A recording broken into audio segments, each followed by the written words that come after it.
सोच रहे थे कि लोगों को लिखवाने की क्या पड़ती है, इनको भगवान को विश्वास नहीं है, तुमने वहां मंदिर बनवा दिया, जो कुछ भी कर दिया। तो महाराज जो ये सारा संसार जब एक दिन नष्ट होना तो वो भी नष्ट ही हो जाएगा, लेकिन जो भगवान की लिस्ट में नाम चढ़ गया वो कभी भी कटने वाला नहीं है। इसलिए आप लोगों को मत दिखाइए कि हम कितने पुण्यात्मा हैं या कितना हम धर्म करते हैं, आप तो बस परमात्मा को दिखाइएगा कि प्रभु अपने आप को सेवा समर्पित कर दिया है, अब आप जानो और आपका काम जानो। वरना इतने बड़े बड़े बोर्ड लगते हैं कहीं कहीं, तो महाराज जितना खम्बानी बनवाया होता है उन्होंने, जितनी लागत का जितना महाराज को प्रचार प्रसार का बोर्ड में खर्च कर देते हैं। खम्बा बना होगा 10,000 का, बढ़िया चमचमाती बुलाएंगे, उसमें छपवाएंगे नाम, 10-20,000 उसी में खर्च कर देंगे।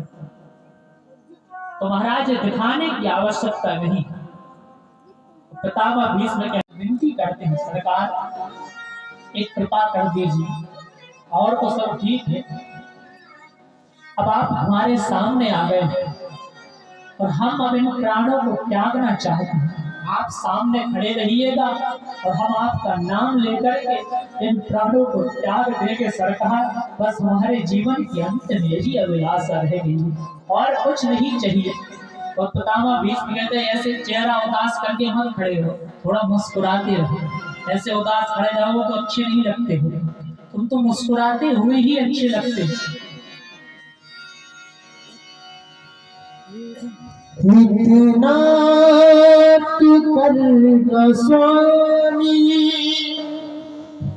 जब प्राण तन से निकले, करना स्वामी जब प्राण तन से निकले, नाम लेकर लेकर जब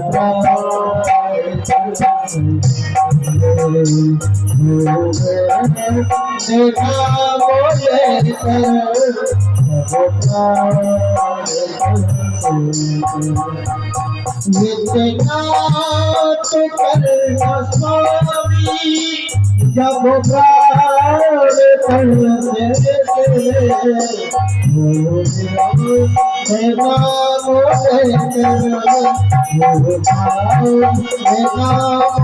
से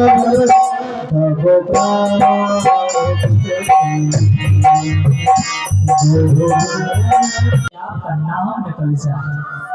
तो महाराज सास कहते हैं जाकर नाम मर्त मुखे आवा, अदम मुक्त हो यशुद्धि बाबा। कितना भी पापी क्यों ना हो व्यक्ति, उसने जीवन में कितने ही पाप दुष्कर्म कृत्य क्यों न किए हो, लेकिन अंत समय पर अगर उसकी जिह्वा से भगवान का नाम निकल गया तो उसे भगवान अपनी शरण में लेंगे और उसे परम पद की प्राप्ति होती है, उसी क्षण उसके सारे पाप भगवान नष्ट कर देते हैं। इसलिए रोज भगवान के जाकर सामने यही एक बार जरूर गुनगुनाया करें कि प्रभु जब इस तन से प्राण निकले तो इतनी हमारी भी संभाल लेना। जीवन में जो आप दे रहे हो ठीक है, जो नहीं दे रहे हो वो आपकी कृपा, आपकी इच्छा, पर एक बार प्रभु आपको हमारी माननी पड़ेगी। अनेक अनेक युगों में जो महाराज जब से तप से हमें फल प्राप्त नहीं होता, वो कलयुग में भगवान का नाम उच्चारण करने से सहज ही प्राप्त हो जाता है। कलयुग के नाम सुमरे सुमरे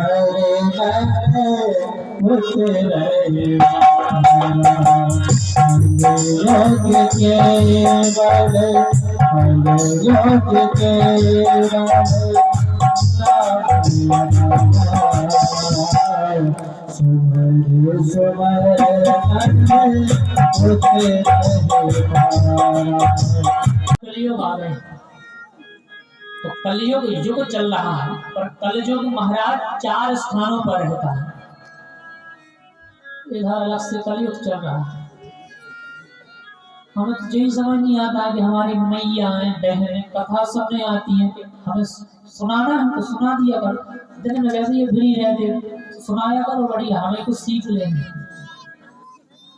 तो यहाँ आकर के हम बोलते हैं तो फिर सुनाई नहीं देता। जितने गिनती संख्या इतनी माइक चाहे पास जितने बैठे हैं सब एक एक माइक लगवा, पहले हम बोले फिर अपनी सुना है। अखंड कथा चल रही है 2-4 साल द्यूतम पानम, जहाँ जुआ खेला जाता, पान अर्थात जहाँ शराब आदि पान किया जाता, जहाँ लंपट पुरुष रहते हैं, और महाराज जहाँ मांस मदिरा खाया जाता हो या बेचा जाता हो, जीवों की हिंसा की जाती, ऐसे 4 जगहों पर ही कलयुग का वास होता है। अगर आप सोचोगे कलयुग यहाँ है तो कलयुग तो ठीक है, कलयुग की बात की औभाग्य की कथा में आ जाए। और अगर 4 में से एक भी काम तुम करते हो तो सोच लेना कि साक्षात कलयुग भाई साहब तो वहीं पे सवा आ रहा है, कोई टेंशन नहीं है।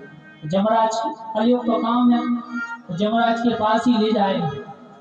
द्वापर सतयुग त्रेता में भगवान बहुत विनती की कि यमराज ने कि पूरा नरक खाली पड़ गया, कुछ व्यवस्था करो कि इसमें इंसान जाए। कलयुग बोला चिंता मत करो, जब हमारा योग आएगा तो हम इतने भेजेंगे कि तुम वहां समाहित भी नहीं कर पाओ।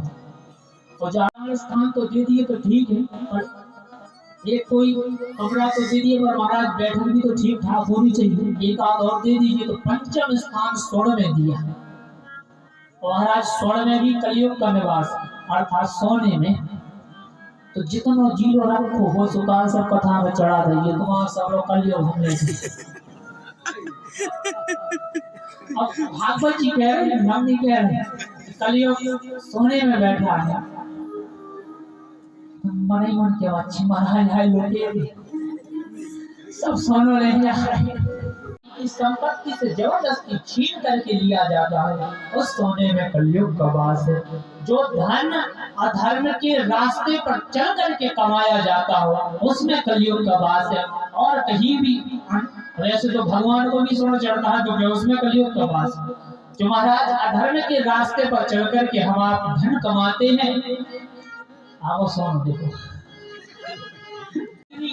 आप गरीब रह लीजिए पर अधर्म के रास्ते पर चल करके धन मत कमाइएगा, वरना वो आपका महाराज विनाश ही करवा देगा। अधर्म की कमाई कभी भी फलती नहीं है, इसलिए आप जीवन पर्यंत धर्म पर चल करके जीवन आचरण सद आचरण को अपनाइए, फिर जो भी आपको संपत्ति मिलेगी वो भगवान की ही होगी, और फिर भगवान आपको एक दिन सदगति अवश्य ही दे देंगे। 5वां स्थान स्वर्ण में दे दिया। और महाराज एक दिन क्या हुआ कि परीक्षित जी खुद ही महाभारत के काल का एक मुकुट पहन करके जो एक राजा को परास्त करके अधर्म के रास्ते पर चल करके उसको महाराज प्राप्त किया था, इसलिए आज कलयुग परीक्षित जी के ही ऊपर विराजमान हो गया। आज तक नहीं सोचा कि शिकार खेलने जाएंगे, आज मन में विचार आया कि चलो कहीं शिकार करते हैं जाकर के, और ऐसा विचार करके महाराज वन की ओर चल दिए।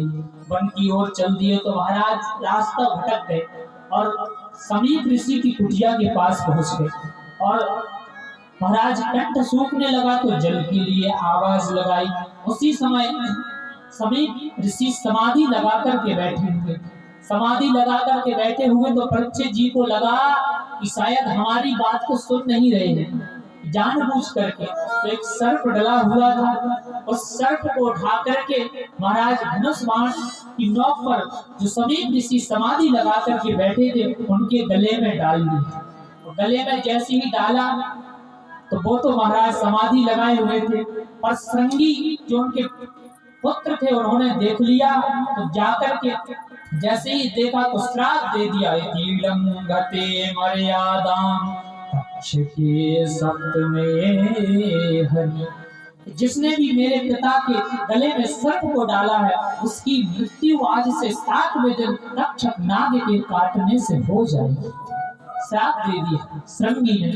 महाराज जब परीक्षित जी को बाद में पता चला, क्योंकि वो तो वापस आ चुके थे, राज सत्ता संभाल रहे थे, कि श्रृंगी ऋषि ने श्राप दे दिया है, तो महाराज बड़े ही पछताए कि संतों का श्राप लगा है। आज सारी सत्ता को छोड़ करके गंगा किनारे आ गए। गंगा किनारे आ गए, अनेक अनेक ब्राह्मणों को, महापुरुषों को, ऋषियों को बुलाया कि ऐसी ऐसी घटना है, हमें श्राप लगा है कि 7 दिनों के अंदर हमारी मृत्यु हो जाएगी।